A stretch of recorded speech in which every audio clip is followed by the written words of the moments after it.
What is up, everyone? It's Quinn here, and in this video I'm going to be going through my Week 7 quarterback start sits. So talking about every single starting quarterback in Week 7, listing them as either a start, fringe option, or a sit.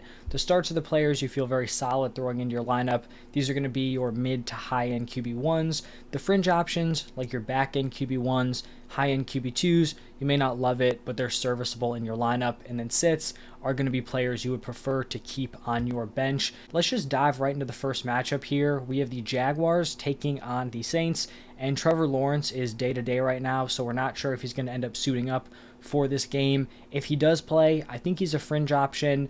He may be a little bit limited, plus the tough matchup against the Saints, probably like a fringe QB1, maybe like a back-end QB1 if we're being honest. And then if he does not play, we're going to be sitting CJ Beathard, just don't want to be playing the backup there. And then for the Saints, we're going to be sitting Derek Carr, just not really a guy I want to be considering for fantasy. Moving over to the Sunday slate, we have the Lions taking on the Ravens, and I initially had Jared Goff listed as a fringe option just because they're really tough matchup against the Ravens. They're bottom 3 in fantasy points per game allowed to the quarterback position. But then I looked at it again, 6 teams on bye, so the quarterback position is a little bit thin. Jared Goff has been very impressive. I believe he is currently the quarterback 5 in fantasy points per game, so he's been impressive. I still think you can start him as like a confident option in a bad matchup. If it was like the full 32 teams, then maybe he'd be a fringe option, but with the 6 bye weeks, I do think it's fair to list him as a start. And then on the other side with Lamar Jackson, locked in high-end QB1. Then we're going to have the Raiders taking on the Bears. Not a super appealing fantasy quarterback matchup. If Jimmy G plays, he's a sit. If Jimmy G doesn't play and it's Brian Hoyer, he's also going to be a sit. And then for the Bears, unfortunately, Justin Fields is going to miss some time, so they're rolling with Tyler Bagent. Definitely do not want him to be sniffing my fantasy lineup. Shifting over to the Browns-Colts game. For the Browns, I think Deshaun Watson's a fringe option. Hopefully we do see him play this week. If it's PJ Walker or Dorian Thompson-Robinson, those guys are definitely going to be firm sits. And then on the other side for the Colts, Gardner Minshew, he struggled last week. Now he has to go up against this really, really tough Browns defense who made Brock Purdy look very human last week. Definitely not a spot where I want to be playing Gardner Minshew. In the next matchup, we have a divisional game between the Bills and the Patriots. Pretty clear start and a pretty clear sit here. Josh Allen, quarterback 1, fire him up as a start. And then for the Patriots, definitely going to be sitting Mac Jones on that very, very rough offense. Then we're going to have another divisional game between the Commanders and the Giants. And I think Sam Howell is a solid streaming option this week. It feels like every week he's like a decent streaming option, so maybe he's just like a decent fringe QB1 at this point. He's really just had one bad fantasy game against the Bills, and the rest of his performances have been pretty impressive. Not super scared of this Giants defense. I know they hung tough with the Bills, but that was really one game there. So Sam Howell is going to be a nice fringe option for me. For the Giants, we'll see if Daniel Jones suits up in this game. I think it was Sunday Night Football. They were talking about how he had the nerve pain up to his neck, but he was hoping to play the next week. That's not an injury that seems like you're a week away, so I would be surprised if he does play. If he does, he's still going to be a sit. If they go with Tyrod Taylor, I would definitely be sitting Tyrod Taylor also. In the next game, we're going to have the Falcons taking on the Buccaneers. For the Falcons, definitely going to be sitting Desmond Ridder.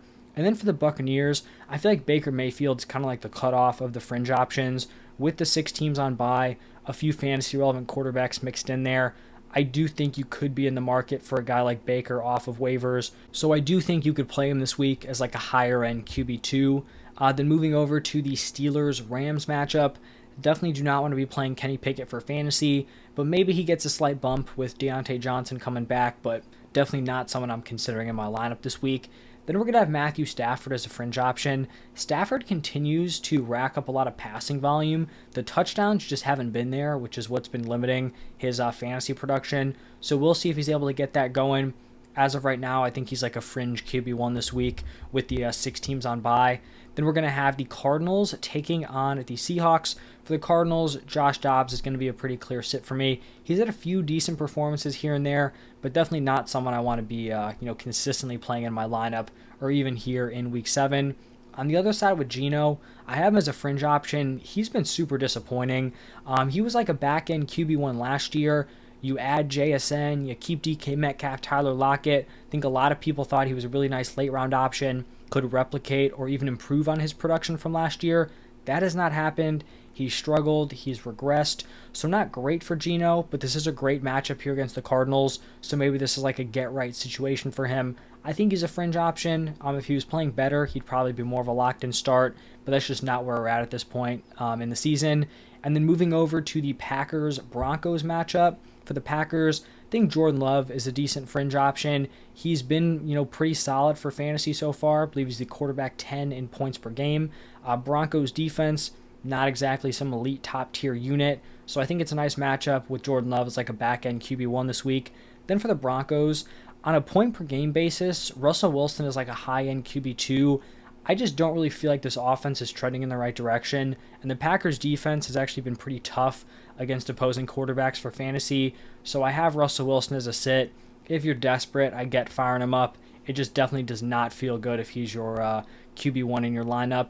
And then moving over to the Chargers-Chiefs matchup, we're going to start to get some solid quarterback matchups here to close out the video. Justin Herbert, Patrick Mahomes, fire both of those dudes up as really solid plays.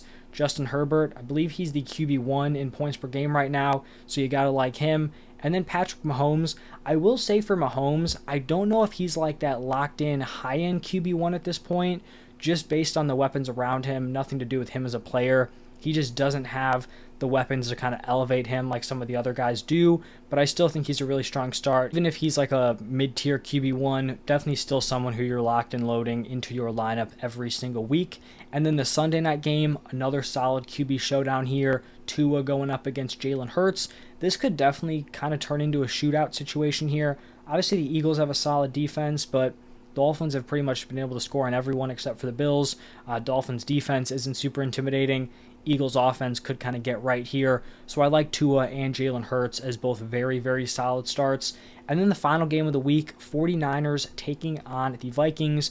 Even though Brock Purdy is coming off of his clear worst game of the season, that was against a very, very tough Browns defense in a game where he lost CMC. He also lost Debo, so he had weapons coming out of his lineup.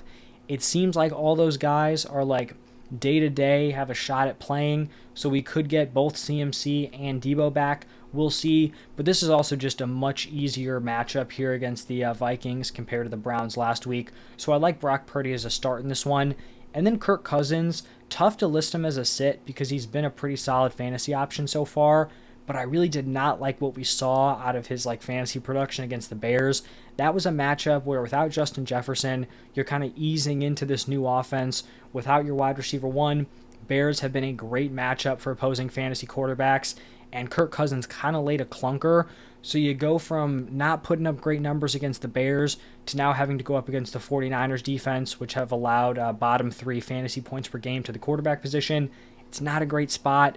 Maybe it was just a fluke bad performance against the Bears, but I'd be concerned if I had Kirk Cousins as my starting quarterback in this game, not because of his, ability as a player, just a tough matchup, and he's not really being supported by the weapons around him. Losing Justin Jefferson is huge, so he's going to be a sit for me. If you could pivot to like a Sam Howell off of waivers or someone like that, I would be looking into it this week. But that is going to wrap it up for all the Week 13 QB matchups. If you enjoyed, hit that like button, subscribe to the channel. I'll have my tight end start sits posted today also, and then the running backs and wide receivers were posted yesterday. Weekly rankings coming out on Thursday morning, so stay tuned for those. But thank you all for stopping by, and I will see you in the next one.